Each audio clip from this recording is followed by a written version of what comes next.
Turn our focus next to India and the ongoing plight of the thousands of Rohingya refugees who fled the violence in Myanmar 5 years ago.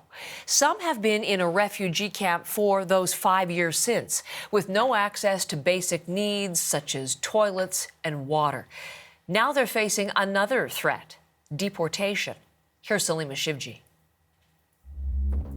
This is a day-to-day existence steeped in uncertainty for the Rohingya refugees living in this little corner of Delhi, in makeshift shanty tents with no running water, no toilets, no access to any of that, no proper housing, very little security, and virtually no future. There is no work, ma'am, because of document problems, So whenever some people go find a work and they denied because they said you are not Indian and you don't have documents, so we cannot provide you job. The more than 50 families who live here are part of the predominantly Muslim, long persecuted Rohingya community. They fled Myanmar, also known as Burma, after a series of brutal crackdowns. One of those crackdowns in 2017, now 5 years ago, Canada and other countries have labeled a genocide. My whole journey, my whole life is going as a refugee, so I'm feeling very bad. And I think, ma'am, there are no future for us.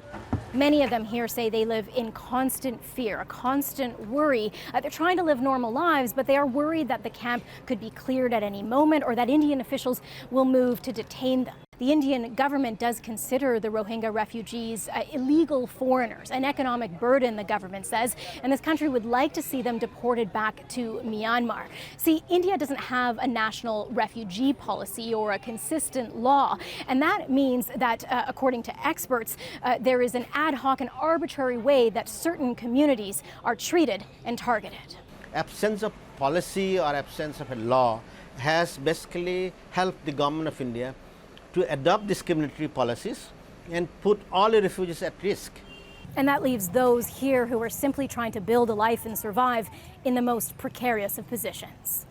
Salima Shivji, CBC News, Delhi.